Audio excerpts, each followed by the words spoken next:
আল্লাহ যেন টুক করে জিজ্ঞেস করবেন, হ্যাঁ নো, তো আমার নবী মোহাম্মদ তো তোমারও হাজার হাজার বছর পরে গেছে, তার উম্মতরা তো হাজার হাজার বছর পরের উম্মত, তো তারা তোমার এই ঘটনা তুমি প্রচার করেছো কিনা, দায়িত্ব পালন করেছো কিনা, এই বিষয়ে সাক্ষী দেবে কিভাবে?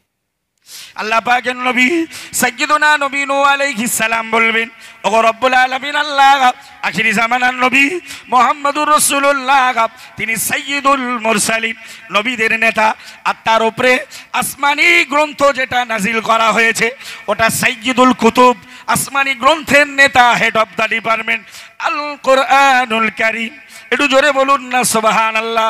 ও রব্বুল আলামিন আল্লাহ, ওই কোরআনে আমি নবী নূহের ধর্ম প্রচারের ঘটনা উল্লেখ করে দেওয়া আছে। আখিরি জামানার নবী মুহাম্মদুর রাসূলুল্লাহ সাল্লাল্লাহু আলাইহি ওয়াসাল্লামের অনুসারী অনুগামী বাধ্য উম্মাতেরা ওই কোরআন তেলাওয়াত করেছে, আর ওই কোরআনের ব্যাখ্যা বিশ্লেষণের ওয়াজ করেছে, শুনেছে। সুতরাং তারা আমার ধর্ম প্রচারের ব্যাপারে এরা সাক্ষী। একটু জোরে বলা যাবে না সুবহানাল্লাহ? আর উচ্চ আওয়াজে বলুন না সুবহানাল্লাহ।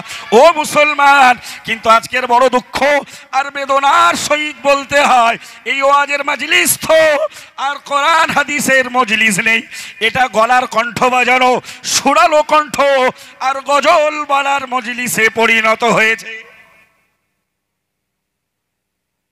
যার কণ্ঠ যত ভালো, যে সুরালো কণ্ঠের গজল পড়তে পারে, this is the very great lecturer in the West Bengal. ওতে জাতির হেদায়েতের কোনো রাস্তা নেই, ওতে জাতির হেদায়েতের বিন্দু পরিমাণের দিশা নেই। নবী নূহ আলাইহিস সালাম কিয়ামতের দিন দাঁড়িয়ে দাঁড়িয়ে বলবে, আল্লাহ, তারা আমার হাজার হাজার বছরের পরের উম্মত হলেও তাদেরকে গ্রেট কিতাব দেওয়া হয়েছে, গ্রেট পুস্তক, সেটা কি? আল কোরআনুল কারীম। আল্লাহ সেই কিতাবে আমি নবী নূহ আলাইহিস সালাম আমার ধর্ম প্রচারের ব্যাপারটা উল্লেখ করা আছে। তারা কিতাবটা পড়েছে, ওই যে লাকাদ আরসালনা, আমি যে আগে শোনালাম, ওটা তো কোরআনের আয়াত, কোরআন শরীফের ৮ পারার 17 পৃষ্ঠা, 17 পৃষ্ঠা, সূরার নাম সূরাতুল আ'রাফ।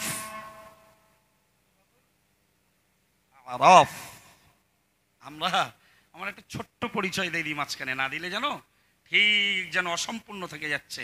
আপনারা জানেন, বাংলা বিখ্যাত দাদা পীর কেবলা রহমাতুল্লাহ আলাইহির সিলসিলায়ে মুজাদ্দিদুজ জামানের সিলসিলার মতাদর্শে বাংলা বিখ্যাত একটি অরাজনৈতিক একটা শাখা সংগঠন আছে। সংগঠনটার নাম ওয়াল ইন্ডিয়া সুন্নাত ওয়াল জামাত। বাংলা জুড়ে মেয়েদের মাদ্রাসা, ছেলেদের মাদ্রাসা, ইসলামিক মক্তব, কেরালা মডেল ইসলামিক স্কুল সহ তাদের জাতির পেছনে অনগ্লো তাদের খিদমাত সেবা রয়েছে। আমি অল ইন্ডিয়া সুন্নাত ওয়াল জামাতের দাদা পীর কেবলার একানিষ্ঠতা সিলসিলার শাখা সংগঠনের একটি শাখা, মাগরিবে বাঙ্গাল আঞ্জুমানে ওয়াইজিনের একটি ন্যূনতম রাখাল। ইসলামিস্টিকার না থাকলেও আল্লাহ শুকরিয়া আদায় করে বলছি, জাতির মানুষের এবং নিজেদের হেদায়েতের রাস্তা প্রসারিত হয় আলহামদুলিল্লাহ।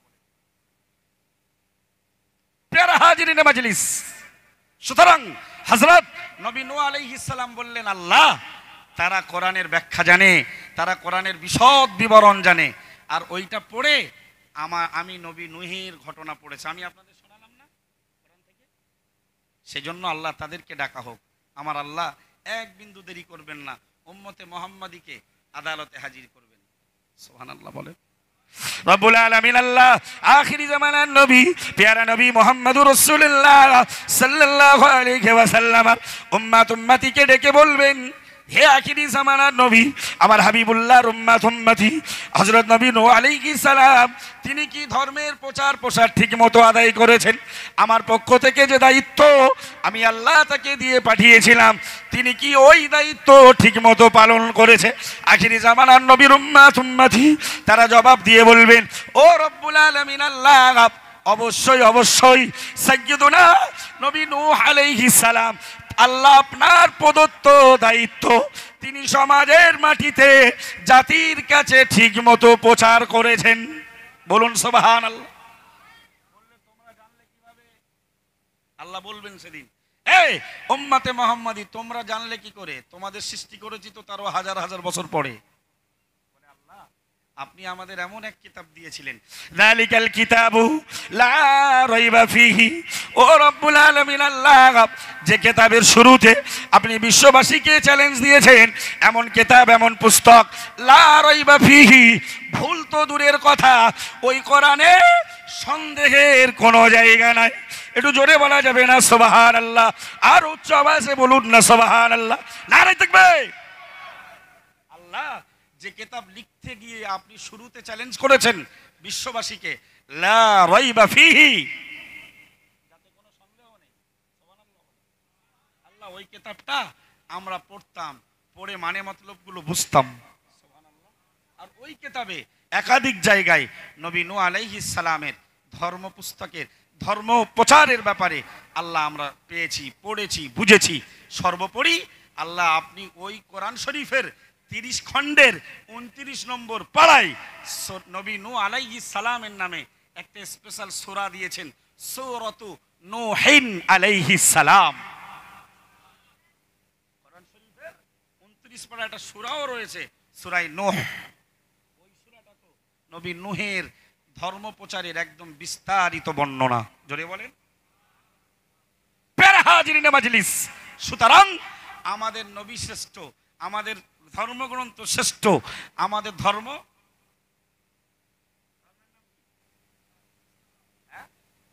ইসলাম। আল্লাহ পাক কোরআন শরীফের আয়াত নাযিল করে দিলেন, ইন্নাদ-দীনা ইনদাল্লাহিল ইসলাম। হে পৃথিবীবাসী মনে রাখো, হে উম্মতে মুহাম্মাদি মনে রাখো, আমার কাছে সব থেকে পছন্দনীয় মনোনীত ধর্ম হলো ইসলাম, যার শাব্দিক অনুবাদ হলো শান্তি। একটু জোরে বলা যাবে না সুবহানাল্লাহ? শান্তির ধর্ম আল্লাহ আমাদেরকে দিয়েছেন এবং আমরা উম্মতেও শ্রেষ্ঠ। সবথেকে কোন নবীর উম্মত বেশি হবে কিয়ামতের দিন? আর একটা হাদিস বলি, নবী বলতেছে, ও সাহাবীরা তোমরা বাকেরা মহিলাকে বিবাহ করো। তোমরা বাকেরা মহিলা বোঝো, যারা অধিক পরিমাণের বাচ্চা প্রসব করতে পারে, এই নারীকে সাহাবীরা তোমরা বিবাহ করো। সুবহানাল্লাহ বলেন। কারণ অনেক বাচ্চা হবে, আর অনেক বাচ্চা হওয়ার কারণে আমার উম্মতের সংখ্যা বেড়ে যাবে। কিয়ামতের ময়দানে আমি আল্লাহর নবী মুহাম্মদুর রাসূলুল্লাহ সাল্লাল্লাহু আলাইহি ওয়াসাল্লাম, আমার উম্মত বেশি হওয়াই আমি আল্লাহর কাছে সম্মানিত হয়ে যাব। কোন নবী দাঁড়াবে কিয়ামতের দিন, নবীর সঙ্গে উম্মতের সংখ্যা থাকবে একজন। নবীরে মেনেছে কজন? একজন। কোন নবীর উম্মতের সংখ্যা হবে 2 জন, কোন নবীর উম্মতের সংখ্যা হবে 3 জন, কারো একটু বেশি, কারো একটু কম, কিন্তু আখিরি জামানার নবীর উম্মতের সংখ্যা হবে অগণিত। তাহলে আমরা কিন্তু শ্রেষ্ঠ জাতি। আল্লাহ পাকের কোরআন বিবরণ দিয়েছে, কুনতুম খায়রা উম্মাতিন উখরিজাল লিন-নাস তা'মুরুনা বিল মা'রুফ ওয়া তানহাউনা আনিল মুনকার। হে বান্দা মনে রাখো, কুনতুম খায়রা উম্মাহ, তোমরা হলে পৃথিবীর শ্রেষ্ঠ জাতি, শ্রেষ্ঠ উম্মত। উখরিজাল লিন-নাসি, তোমাদের সৃষ্টি করা হয়েছে মানব জাতির মাঝে, তোমাদের বহির প্রকাশ করা হয়েছে। তা'মুরুনা বিল মা'রুফি, তোমরা মানুষকে ন্যায় কাজের আদেশ করবে। ওয়া তানহাউনা আনিল মুনকার, আর অসৎ কাজ থেকে মানুষকে তোমরা বিরত রাখবে। একটু জোরে বলুন না সুবহানাল্লাহ। আমাদের কাজ কি ভাই? আমরা মানুষকে ভালো কাজের আদেশ করব, অসৎ কাজ থেকে বাঁচাবো। কিন্তু আমাদের সমাজে উম্মতে মুহাম্মাদি, এই মুর্তজা ভাই এখানে এসো, আমরা উম্মতে মুহাম্মাদি, অথচ কেউ বিপদে পড়লে আমরা আগুন লাগাই না ঠিক, তবে ডিজেল দিয়ে সাহায্য করি। ঠিক বলছিস না ভাই? আমরা উম্মতে মুহাম্মাদি শ্রেষ্ঠ জাতি। আল্লাহ বললেন তোমরা শ্রেষ্ঠ জাতি। তোমাদেরকে সৃষ্টি করা হয়েছে তোমরা মানুষকে ভালো কাজের কথা বলবে, আর অন্যায় দেখলেই জীবন দিয়ে প্রতিবাদ করবে। সুবহানাল্লাহ বলে। অন্যায়ের প্রতিবাদ করলে গলার টুটি টিপে ধরছে না একদম, হ্যাঁ? তবে এদের পরোয়া যারা অন্যায়ের প্রতিবাদ করে তারা কখনোই করে না। সুবহানাল্লাহ বলে। قال رسول الله صلى الله عليه وسلم لا تزال طائفة من أمتي قوامة على أمر الله لا يضرها من خالفها أو كما قال عليه السلام। प्यारा नबी মুহাম্মদুর রাসূলুল্লাহ সাল্লাল্লাহু আলাইহি ওয়াসাল্লাম সাহাবী হুজুরদের লক্ষ্য করে বললেন, ও সাহাবীরা মনে রাখো, কিয়ামত পর্যন্ত আমার উম্মতের একটা দল, একটা গোষ্ঠী, একটা জাতি সদা সর্বদাই আল্লাহর সঠিক পথের উপরে দাঁড়িয়ে থাকবে। লা ইয়াদুররুহা মান খালাফাহা, সমাজের বুকে তারা অরাজকতা দেখলে প্রতিবাদ করবে, জুলুম অত্যাচারকারীদের বিরুদ্ধাচরণ করবে, অন্যায় করলে তার প্রতিবাদ করবে, গর্জন দেবে। ও সাহাবীরা মনে রাখো, আর অন্যায়ের প্রতিবাদ করার জন্য, সত্যের মানদণ্ডে দাঁড়িয়ে থাকার জন্য পৃথিবীর একদল বেশধারী লোক তাদের শত্রু হয়ে যাবে। আমি নবী মুহাম্মদুর রাসূলুল্লাহ সাল্লাল্লাহু আলাইহি ওয়াসাল্লাম বলছি, লা ইয়াদুররুহা মান খালাফাহা, আমার ওই উম্মতকে, ওই গোষ্ঠীকে, ওই জাতিকে পৃথিবীর বিরোধী শিবির কোনো ক্ষতি করতে পারবে না।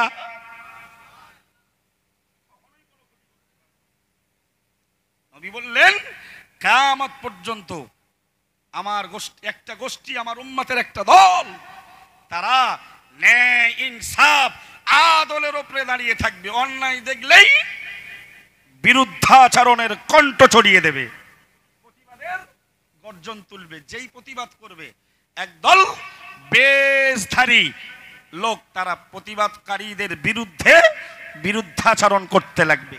এরা হলো স্বার্থলোভী, এরা হলো দুনিয়ালোভী।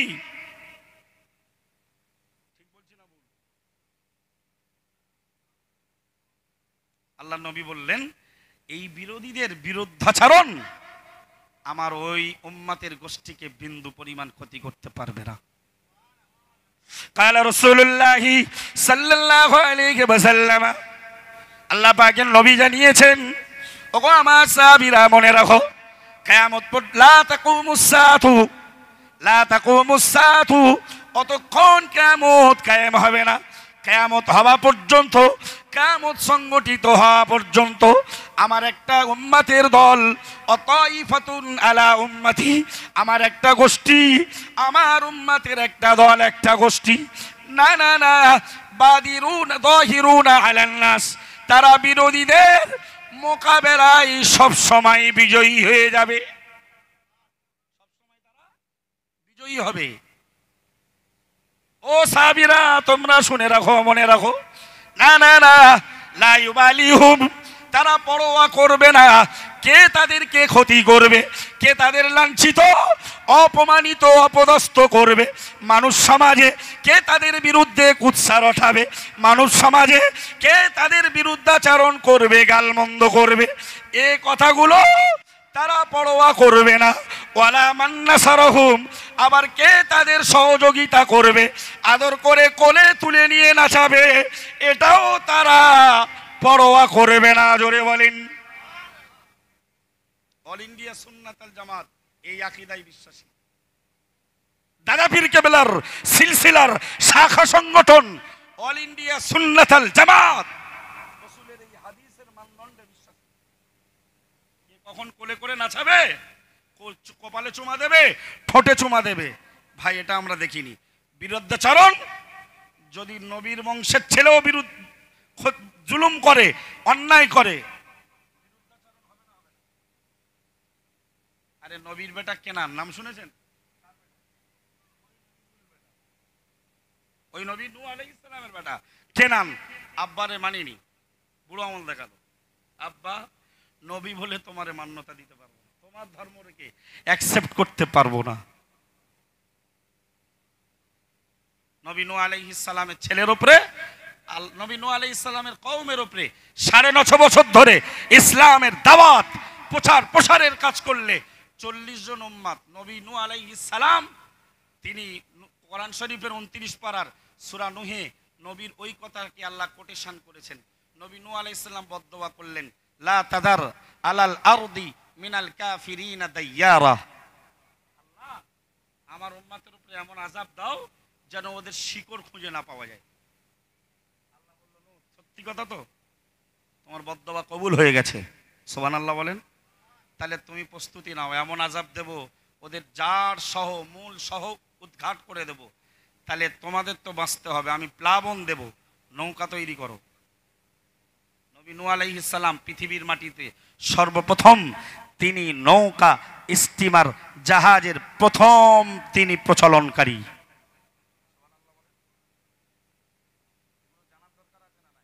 মাথার উপর দিয়ে হাওয়াই জাহাজ, এরোপ্লেন উড়ে যায়, তাজ্জুব হয়। এরোপ্লেনের প্রথম আবির্ভাবকারক হযরত সাইয়্যিদুনা নবী সুলাইমান আলাইহিস সালাম। ওয়ালি সুলাইমান আর-রিহা, আল্লাহ হাওয়াকে তার জন্য মুসাক্কার করেছিলেন, হাওয়াকে তার জন্য তাবেদারি বানিয়ে দিয়েছিলেন। নবী নূহ আলাইহিস সালামের একটা তক্তা ছিল, তক্তা। এই তক্তাতে 600 জন যাত্রীকে একসঙ্গে বসানো যেত। কতজন? 600 জন যাত্রীকে বসিয়ে দিয়ে নবী নূহ আলাইহিস সালাম হাওয়াকে, আল্লাহ তাআলা নবী নূহের তাবেদার বানিয়েছিল। হাওয়াকে বলতেন, হাওয়া এদেরকে নিয়ে অমুক জায়গায় পৌঁছে দাও। সুবহানাল্লাহ। চাকাও ছিল না, ইঞ্জিনও ছিল না, পাখাও ছিল না, পাইলটও ছিল না।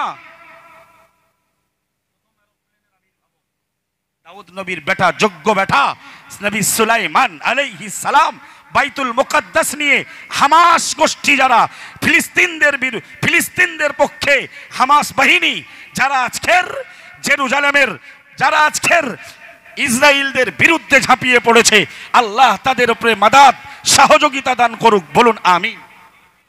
এই বাইতুল মুকাদ্দাস নবী সুলাইমান আলাইহিস সালামের তত্ত্বাবধানে প্রতিষ্ঠিত হয়েছে, ঠিক না বলুন?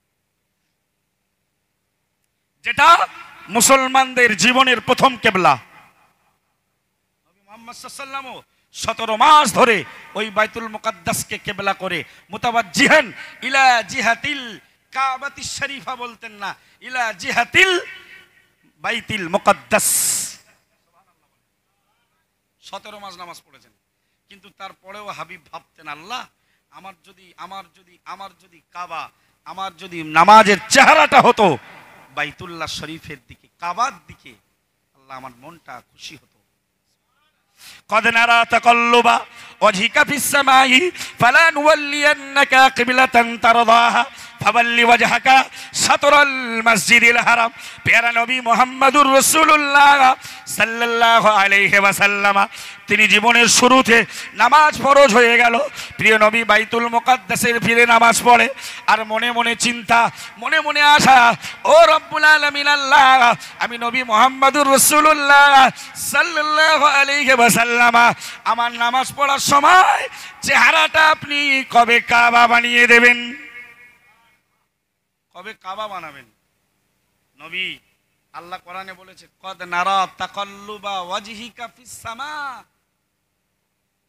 হে হাবিব, তুমি যখন আমার দিকে বারবার আমার এই হুকুমের বিধানের দিকে তুমি তাকিয়ে থাকতে, যে আল্লাহ কবে আমাকে বাইতুল মুকাদ্দাস থেকে ফিরে বাইতুল্লাহর দিকে কাবা বানাবে, এই হুকুমের, এই বিধানের তুমি অপেক্ষায় থাকতে, নারা নারা, আমি আল্লাহ তাকাল্লুবা ওয়াজহিকা, তোমার চেহারার উপরে আমার চেহারা, আমার দৃষ্টিকে নিক্ষেপ করে দিতাম। সুবহানাল্লাহ বলেন। আর নিক্ষেপ করে দিয়ে আল্লাহ বললেন, ফাওয়াল্লি ওয়াজহাকা শাতরাল মসজিদিল হারাম। প্যারা নবী মুহাম্মদুর রাসূলুল্লাহ সাল্লাল্লাহু আলাইহি ওয়াসাল্লাম কোন একটা দিনে জোহরের বা আসরের নামাজ পড়ছিলেন, আমার আল্লাহ মেসেঞ্জার বার্তাবাহক জিবরাইল আমিন আলাইহিস সালামকে পাঠিয়ে দিলেন, ও জিবরাইল, মেসেজ আমার নবীর ইনবক্সে সেন্ড করে দাও। হযরত জিবরিল আমিন হাজির হয়ে গেল, পাঠ করে শুনিয়ে দিল, ফাওয়াল্লি ওয়াজহাকা, ও নবী মুহাম্মদুর রাসূলুল্লাহ সাল্লাল্লাহু আলাইহি ওয়াসাল্লাম, তোমার চেহারাটা ফিরিয়ে নাও, তোমার চেহারাটাকে ঘুরিয়ে নাও বাইতুল মুকাদ্দাসের দিক থেকে শাতরাল মসজিদিল হারাম, পবিত্র কাবা বাইতুল্লাহর দিকে। একটু জোরে বলা যাবে না সুবহানাল্লাহ? প্রিয় নবী ঘুরে গেলেন, সাহাবীরা ঘুরে গেলেন। নামাজ শেষে নবী জিজ্ঞেস করলেন, ও সাহাবীরা, আমি নবী মুহাম্মদুর রাসূলুল্লাহ, আমার কাছে ওহী নাজিল হয়েছে। নামাজরত অবস্থায় আল্লাহ কিবলা পরিবর্তনের ওহী বিধান নাজিল করেছে। সেজন্য আমি নবী মুহাম্মদুর রাসূলুল্লাহ সাল্লাল্লাহু আলাইহি ওয়াসাল্লাম আমি নামাজ পাঠরত অবস্থায় কিবলা পরিবর্তন করেছি। ও সাহাবীরা, তোমরাও কেন কিবলা পরিবর্তন করলে? সাহাবীরা নবী প্রেম দেখিয়ে বললেন, ইয়া রাসূলুল্লাহ, হাবিবাল্লাহ, আমরা এই পৃথিবীতে দিন চিনেছি আপনার জন্য, ইসলামে দীক্ষিত হয়েছি আপনার ওসিলায়। ইয়া রাসূলুল্লাহ, হাবিবাল্লাহ, আল্লাহ চিনেছি আপনার জন্য, নামাজের মতো পুরস্কার পেয়েছি আপনার ওসিলায়। সুতরাং ওই নামাজে আপনি আমাদের ইমাম, নেতা ঘুরে গেছেন, আমরা আপনার অনুসারী, আমরা আপনার অনুগামী। আমরা কোনো হুকুম বিধান না পাওয়ার পরেও আমরা আপনাকে ঘুরে যেতে ফিরে যেতে দেখেছি। আমরাও আমাদের চেহারাকে ঘুরিয়ে দিয়েছি। এরই নাম তো নবী প্রেম। নবী প্রেম। সব বছরে একদিন বিশ্ব নবী দিবস উদযাপন করে খিচুড়ি খেয়ে বাড়ি গেলে কালকে যা ছিলাম আজকেরও তাই, আজকে যা ছিলাম আগামীতেও তাই, মৃত্যু পর্যন্ত তাই। এটা নবী দিবসের নামে ঠিক বলছি না? নবী দিবস সার্থক হবে, নবীর চরিত্র নিয়ে এখানে বাড়ি যেতে হবে। বলুন ইনশাল্লাহ। ইহকাল সাফল্যমণ্ডিত হবে, পরকালটা সোনায় সোহাগ হয়ে যাবে। আমার বক্তব্য ওই জায়গায় নয়। নবী নূহ আলাইহিস সালামের কথা উঠেছে তো বলার সময় নেই। নবী নূহ আলাইহিস সালামের ও ঘটনা বিস্তার আমি বলতে চাচ্ছি ভাই।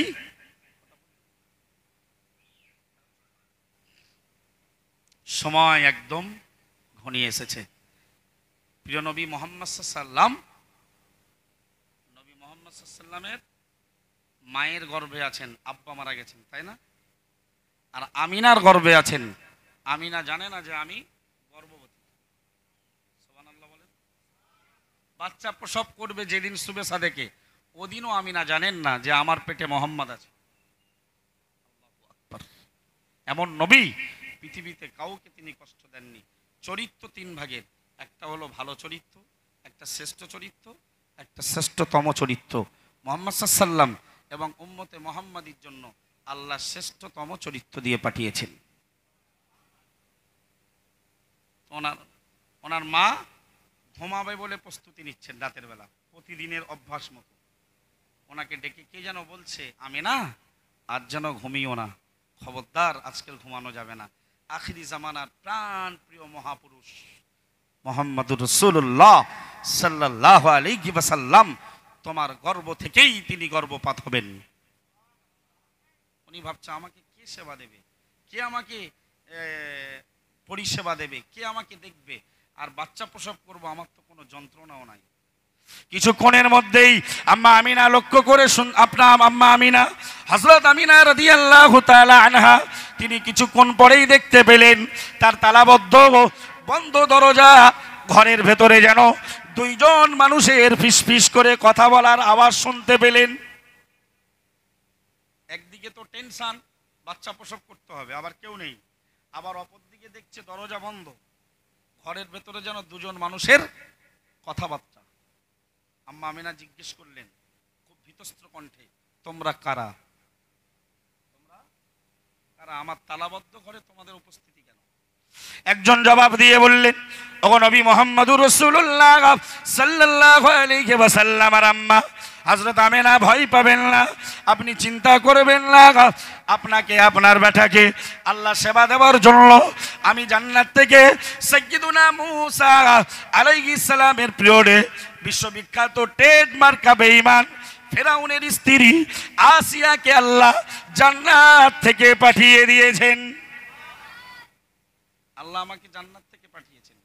দ্বিতীয় জন বললেন, আমি সাইয়্যিদুনা ঈসা রূহুল্লাহ আলাইহিস সালামের স্বনামধন্য মা, যিনি যে বিনা স্বামীতেই ঈসাকে ভূমিষ্ঠ করেছিল, সেই মারিয়াম তোমাকে এবং আখিরি জামানার নবী মুহাম্মদুর রাসূলুল্লাহ সাল্লাল্লাহু আলাইহি ওয়াসাল্লামকে সেবা দিতে এসেছি। প্যারা হাজরিন মাজলিস, নবীর শানে এভাবে কথা বললে সারা জীবন শেষ হয়ে যাবে।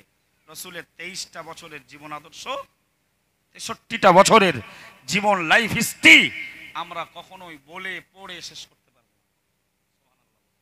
আমরা সেই রকম একজন নবীর উম্মাত আল্লাহ আমাদেরকে বানিয়েছেন। আমরা সৌভাগ্যবান। নবী নূহ আলাইহিস সালামের সাক্ষীদাতা হিসেবে আমাদেরকে ডাকা হবে না, আমরা যাব, আমরা বলবো। আমাদেরকে সত্য প্রমাণিত করার জন্য আখিরি নবীকে ডাকা হবে। সুবহানাল্লাহ বলেন। নবী বলবেন, হ্যাঁ আল্লাহ, আপনার প্রচারিত, আপনার প্রেরিত ধর্মপুস্তক আল কোরআনুল কারীম আমার উম্মতরা পড়েছে, বুঝেছে, জেনেছে, শিখেছে, আর ওটার মাধ্যমেই ওরা নবী নূহের কাহিনী জেনেছে। জোরে বলেন। সুতরাং আমার উম্মত নবী নূহের ব্যাপারে যে সাক্ষ্য দিচ্ছে সত্য, ওদের ব্যাপারে আমি রসুল সাক্ষ্য দিচ্ছি। ওরা মৃত্যুকে পরিণত হবে, জাহান্নামায় যাবে। ভাই ও বাবাজিরা, আমি আর বক্তব্য লম্বা করব না। আপনারা চাষি এলাকার মানুষ, পরিশ্রম মেহনত করেই আপনাদের জীবনযাপন করতে হয়। রসুলের রহমতের ভান্ডার, ওমা আরসালনাকা ইল্লা রাহমাতাল লিল আলামিন, তাই না? 2-5 মিনিট একটা সময় দিচ্ছি আপনাদের। হযরত নবী করিম সাল্লাল্লাহু আলাইহি সাল্লাম রহমতের ভান্ডার। গ্রাম থেকে একজন মানুষ এসছে, তো রসুলের সঙ্গে সালাম মুসাফা, নবীর হাতের ভেতরে হাত, নবী হাত দিয়ে দেখতে পাচ্ছে লোকটা খুব কঠোর পরিশ্রম করে, কঠিন পরিশ্রম মেহনত করে টাকা পয়সা রোজগার করে, উপার্জন করে। হাতটা দেখে বুঝতে পারছে যে খুব পরিশ্রম করে। প্যারা নবী মুহাম্মদুর রাসূলুল্লাহ সাল্লাল্লাহু আলাইহি ওয়াসাল্লাম শ্রেষ্ঠতম চরিত্রের তিনি অধিকারী। ওগো আল্লাহর বান্দা, মনে রাখো, নবীর উম্মত উম্মতি মনে রাখো, প্যারা নবী মুহাম্মদুর রাসূলুল্লাহ সাল্লাল্লাহু আলাইহি ওয়াসাল্লাম तमाम বিশ্বের মানুষের জন্য তিনি রহমতের ভান্ডার। না না না, ওই গ্রাম্য লোকটাকে, হাত দিয়ে পরিশ্রমকারী, হাত দিয়ে উপার্জনকারী, কষ্ট মেহনত করে উপার্জনকারী লোকটাকে তিনি সান্ত্বনা দিয়ে বললেন, আল কাসিবু হাবিবুল্লাহ আও কামা ক্বালা আলাইহিস সালাম। ও গ্রাম থেকে আসা দেহাতি লোক, আপনি হাত দিয়ে কঠোর পরিশ্রম করে রোজগার করেন, আপনার জীবিকা নির্বাহ করেন। মনে রাখো, আমি নবী মুহাম্মদুর রাসূলুল্লাহ সাল্লাল্লাহু আলাইহি ওয়াসাল্লাম বলছি, আল কাসিবু হাবিবুল্লাহ। যারা হাত দিয়ে রোজগার করে, যারা হাত দিয়ে মেহনত পরিশ্রম করে হালাল পয়সা উপার্জন করে, আমি নবী মুহাম্মদুর রাসূলুল্লাহ সাল্লাল্লাহু আলাইহি ওয়াসাল্লাম বলছি, আল কাসিবু হাবিবুল্লাহ। হাত দিয়ে মেহনত করে হালাল উপার্জনকারী লোকটা আল্লাহ তাআলার বন্ধু হয়ে যায়। একটু জোরে বলা যাবে না সুবহানাল্লাহ? আর উচ্চ আওয়াজে বলুন না সুবহানাল্লাহ। নারে তাকবীর। হাত দিয়ে রোজগার করে এলাকার মানুষ, আমার জানা আছে, ভাঙড় এলাকার লোক চাষাবাসে, তারা বেশ চাষাবাদে বেশ তারা আলহামদুলিল্লাহ পারদর্শী। আল্লাহ তাদের মাঠে ঘাটে, ক্ষেত খামারে, ব্যবসা বাণিজ্যে আল্লাহ অফুরন্ত বরকত দিন। বলুন আমিন। মন থেকে বলুন আল্লাহুম্মা আমিন। মানে হে আল্লাহ আপনি কবুল করুন। আল্লাহুম্মা আমিন মানে হে আল্লাহ আমিন, আপনি কবুল ও মনসুর করুন। চলে বলেন। সুতরাং ওই খাটন্ত পয়সা, ভ্যানওয়ালা, ভ্যান চালক, হ্যাঁ, রিক্সা চালক, দিন মজুরি কাজ করা লোক, রাজমিস্ত্রি, রং মিস্ত্রি, মার্বেল মিস্ত্রি, বিভিন্ন দিন মজুরি করা লোকগুলো কষ্ট করে পয়সা রোজগার করে এনে বাজারের টিকিটের লটারি কেটে, টাকা দিয়ে লটারি কেটে হারাম করে দিল, বন্ধন লোনের সঙ্গে জড়িয়ে হারাম করে ফেললো। মিথ্যা কথা বলে উপার্জন করার কারণে হারাম হয়ে যায়। সুতরাং হাত দিয়ে কষ্ট মেহনত পরিশ্রম করে উপার্জনকারী, নবীর ভাষায় প্রচারিত, তারা আল্লাহর বন্ধু। সুতরাং খবরদার যেন সামান্য দুনিয়ার সুখ শান্তির জন্য আল্লাহর বন্ধুত্বকে শেষ করতে যাবেন না। বলুন ইনশাআল্লাহ। যা পাবেন সারাদিন রোজগার করে 200 টাকা, 300 টাকা, 400 টাকা, 500 টাকা, 1000 টাকা, ওতেই একবার বলে দিবেন আলহামদুলিল্লাহ। قال رسول الله صلى الله عليه وسلم ارض بما قسم الله لك تكن اغنى الناس او كما قال عليه السلام প্যারা নবী মুহাম্মদুর রাসূলুল্লাহ সাল্লাল্লাহু আলাইহি ওয়াসাল্লাম আবু হুরায়রাকে লক্ষ্য করে বললেন, ও বাবা সাহাবী আবু হুরায়রা, মনে রাখো অর্দ বিমা কসামাল্লাহু লাকা, আল্লাহ আপনার জন্য যা দিয়েছে সারাদিন উপার্জন করে যেটাই আপনার তকদিরে জুটেছে ওর উপরে আবু হুরায়রা তুমি সন্তুষ্ট হয়ে যাবে। আমি নবী মুহাম্মদুর রাসূলুল্লাহ সাল্লাল্লাহু আলাইহি ওয়াসাল্লাম বলছি, তখন আগুনান নাসি, তুমি হয়ে যাবে পৃথিবীর মানব জাতির ভেতরে শ্রেষ্ঠ ধনী। একটু জোরে বলা যাবে না সুবহানাল্লাহ? কিন্তু কোন হুজুরের বলো 15,000 দিলেও 2 ঘন্টার উসুল হয় না নাকি? এই কথা বললে চাচি তুমি এখন ভুল বকছো। নবী বলছে, আবু হুরায়রা বিখ্যাত সাহাবী, 5374টা হাদিস নবীর জবান থেকে শুনে বর্ণনা করে হাদিস বর্ণনাকারী রাবীদের প্রথম স্থান অধিকার করেছেন আবু হুরায়রা।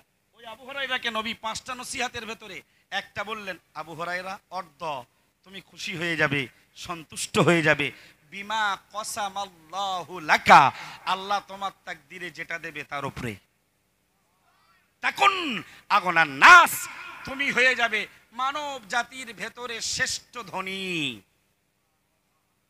আরে যার 50,000 টাকা 1 কোটি টাকার মালিক, 5টা বিল্ডিং 10টা গাড়ি, ও এখনো চিন্তা আর 2টো বাড়াবো, আর একটা বিল্ডিং বানাবো, আর 4টে এলপি বাড়াবো, আর 4টে জিসিপি কিনবো। তার মানে কি এ মালের মুখাপেক্ষী এখনো গেছে? তার মানে ও ধনী নয়। মানব সমাজে প্রচারিত ধনী হলেও আল্লাহর কাছে ধনী তারা সারাদিন রোজগারের পরে 200, 250, 300, 400, 500, 1000, 2000 যা পাবে তার উপরেই একবার আলহামদুলিল্লাহ বলে দেবে। আল্লাহর নবী বললেন, আল্লাহর কাছে ওই লোকটা শ্রেষ্ঠ ধনী। আল্লাহ আমাদেরকে বলা শোনা অপেক্ষা বাস্তব জীবনে আমাল করার, রূপায়ণ করার, বাস্তব জীবনে প্রতিষ্ঠিত করার, বাস্তব জীবনে নবীর আদর্শগুলোকে আল্লাহ তাআলা আমাদেরকে চিত্তায়ন করার তৌফিক দেন, বলুন আমিন। পেয়ারা হাজিরিনে মাজলিস, ছোট্ট একটি ঘোষণা। আমি দাদা পীর কেবলা রহমাতুল্লাহ আলাইহির সিলসিলা মতাদর্শের একটি সংগঠন অল ইন্ডিয়া সুন্নাতুল জামাতের একটি কর্মী। আপনারা সবাই অবগত আছেন, অল ইন্ডিয়া সুন্নাতুল জামাতের ঊর্ধ্বতম কর্মকর্তা মহামান্য মুফতি আব্দুল কাইয়ুম সাহেব দামাত বারাকাতুহু, তিনি জামিয়া রহমানিয়া পরিচালনা করেন। সংগঠনের অন্যতম আরেকজন হাতিয়ার, আপনাদের এলাকায়ও তিনি বেশ যাতায়াত করেন, মহামান্য মুফতি রজব আলী সাহেব। তিনি আম্মাজান আল্লামা রুহুল আমিন রহমাতুল্লাহ আলাই স্মৃতি আম্মাজান খাদিজাতুল কোবরা বালিকা এতিমখানা ও মাদ্রাসার তিনি রাখাল। ওই মাদ্রাসাটায় বর্তমান ছাত্রী সংখ্যা 900+। এভাবে আমাদের প্রচুর মেয়েদের ছেলেদের মাদ্রাসা অগণিত মক্তব চলছে। আমি গুনাহগার, বাড়ি ডায়মন্ড হারবার। আলহামদুলিল্লাহ আপনাদের ইমাম সাহেব আমার বন্ধুবর, এবং আরও একজন এসছেন হাফেজ মাওলানা মুর্তজা সাহেব, আপনাদের ঘোজের মাঠ বাড়ি আব্দুর রহিম সাহেব হুজুরের রহমাতুল্লাহ আলাইহির সুযোগ্য ছোট সাহেবজাদা, তিনিও বন্ধুবর। আমি রোহন্ডা মাদ্রাসায় পড়াতাম, ভাইয়ের ছেলে পড়তেন, আর ওই মাদ্রাসাটা ভাইয়ের দুলা ভাইয়ের মাদ্রাসা, মুর্তজা ভাইয়ের পরিচিত। ওরা দাওয়াত করলেন, আমি গুনাহগার আপনাদের কাছে এসেছিলাম। আমার বাড়ি ডায়মন্ড হারবার, কিন্তু আমি থাকি বারাসাত 2 নম্বর ব্লকের মধ্যমগ্রাম থানার অন্তর্গত বাগবাড়িয়া গ্রামে। আল্লাহ শকর, দাদা পীর কেবলা সিলসিলার উপরে, হানাফি মাযহাবের উপরে অল ইন্ডিয়া সুন্নাতুল জামাত পরিচালিত আমিও একটি আবাসিক বেসরকারি নারী শিক্ষা প্রতিষ্ঠান মিশন চালাই। প্রতিষ্ঠানটির নাম দাদা পীর কেবলা রহমাতুল্লাহ আলাইহির আম্মাজান মুহাব্বাতুন নিসা রহমাতুল্লাহ আলাইহা। দাদা পীর কেবলার মাজারে ঢুকতে দেখবেন বাম হাতে ওনার কবরস্থান আছে, একদম ওই গলিপথের বাম হাতে। আমাদের মাতিন সাহেব বললেন, রাকিব সাহেব, দাদা পীর কেবলার নামে, 5 হুজুর কেবলার নামে, আল্লামা হুজুরের নামে, বজলুর রহমান হুজুরের নামে আল্লাহ শকর অনেক মাদ্রাসা বাংলার মাটিতে আছে। তো দাদা পীর কেবলার মা মুহাব্বাতুন নিসা, তিনিও তো একটা ভালো মা ছিলেন, তাই তো তার গর্বে আবু বকর তৈরি হয়েছে, জোরে বলেন। সুতরাং তোমার প্রতিষ্ঠানটা মধ্যম গ্রামের বাগবেড়িয়া প্রতিষ্ঠানটা দাদা পীর কেবলা আম্মাজান মুহাব্বাতুন নিসা রহমাতুল্লাহি আলাইহা মেমোরিয়াল, বাংলা শব্দ স্মৃতিতে। আমাদের ছিল খাদিজা, আমাদের ছিল মারিয়াম, আমাদের ছিল আসিয়া বালিকা মাদ্রাসা, আমাদের সংগঠনের সিলসিলা পরিচালিত। আমাদের ছিল আম্মাজান আয়েশা সিদ্দিকা বালিকা মাদ্রাসা, চিস্তিয়া বালিকা মাদ্রাসা, আমাদের ছিল মা ফাতেমাতুজ জাহরা বালিকা মাদ্রাসা। আমাদের সংগঠনের ছিল না হালিমা বালিকা মাদ্রাসা। আলহামদুলিল্লাহ, মধ্যম গ্রামের বাগবেড়িয়া গ্রামে আম্মাজান মোহাব্বতুন নিসা রহমাতুল্লাহি আলাইহা মেমোরিয়াল হালিমাতুস সাদিয়া নবীজির দুধমাতা গার্লস ইনস্টিটিউট সম্পূর্ণ মিশনারি ফরম্যাটে চলে। ছাত্রীদের বেড সিস্টেম সহ থাকার রুম আলাদা, ক্লাসরুম আলাদা, খাবার জায়গা আলাদা, আধুনিক প্রক্রিয়ায় মিশনারি ফরম্যাটে প্রতিষ্ঠানটি সংগঠনের একটু আলাদা চিন্তা ভাবনা নিয়ে চালানো, যে এখানে থেকে আমরা যাতে একটু ধনী পরিবারেও ইসলামের প্রচার প্রসার করতে পারি। ধনী মানুষেরা তারা ইসলাম থেকে পিছিয়ে পড়ছে, ইসলামের দিকে তারা ধাবিত নয়, ইসলামের পেছনে তারা ব্যয় করে না। এজন্য এই প্রতিষ্ঠানটা আমরা সেই আশা নিয়ে করেছি। তবে সেখানে আলহামদুলিল্লাহ এতিম, গরিব, দুস্থ, অসহায় সবাইকে আমরা ভর্তি নিচ্ছি। প্রতিষ্ঠানটায় কেবলমাত্র ক্লাস 5-এর ছাত্রীদের ভর্তি নেওয়া হবে। যারা 4 পাস করবে 2023 সালে, 24 সালে 5-এ উঠবে, এদের অ্যাডমিশন টেস্ট পরীক্ষা হবে আগামী ডিসেম্বর মাসের 17 তারিখে। পেয়ারা হাজিরিনা মজলিস, আমি চালতাবেরিয়া মরিচা এই এলাকা, ভাঙর এলাকার মানুষের কাছে, আপনাদের কাছে আমি বাগবেড়িয়ার হালিমাতুস সাদিয়া বালিকা মাদ্রাসার পক্ষে আপনাদের কাছে আমি সেই মাদ্রাসার রাখাল আপনাদের খিদমতে এসেছি। আপনাদের কাছে অন্তর্নিংড়ানো দোয়া, আপনাদের দানের বৎসরে দানের এক অংশ এবং এলাকার বেশ কিছু ছাত্রীদেরকে আমি আবেদন রেখে, কামনা রেখে আমার বক্তব্য শেষ করছি। মাদ্রাসাটা 1 বছরের মধ্যে 1 বিঘা জমির উপরে 35 লক্ষ টাকা খরচ করে 2700 স্কয়ারের একটা বিল্ডিং রেডি। এবছর 20টা ছাত্রী নিয়ে প্রতিষ্ঠানটি পরিচালিত। সুনামের সঙ্গে 1 বছর অতিবাহিত করার পথে। আগামী ডিসেম্বরের 17 তারিখে নতুন প্রবেশিকা পরীক্ষা। মন চাইলে প্রতিষ্ঠানটা একটু ঘুরে আসবেন, আপনারা দোয়া করবেন। আমি আলোচনা সাপেক্ষে ভাষাগত ত্রুটির জন্য আপনাদের কাছে ক্ষমা চাইছি। কোরআন ও হাদিসের তেলাওয়াতগত, ইবারতগত ত্রুটি বিচ্যুতি, ব্যাখ্যা বিশ্লেষণগত ত্রুটি বিচ্যুতি হলে আল্লাহর কাছে ক্ষমা প্রার্থী। আল্লাহ আমাদেরকে ক্ষমা করুক, বলুন আমিন। আসুন প্রিয় নবীর শানে দাঁড়িয়ে একটু আমরা সালামের তোহফা পাঠাই। ইয়া নবী সালাম।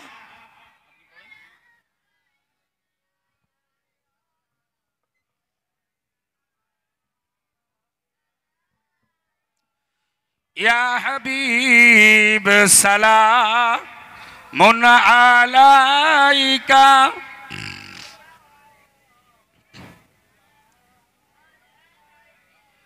তালাআল বদরু আলাইনা মিন সানিয়াতি ওয়াদাই ওয়াজাব শুকরু আলাইনা মা দাআ লিল্লাহি দাঈ। ইয়া নবী সালামুন আলাইকা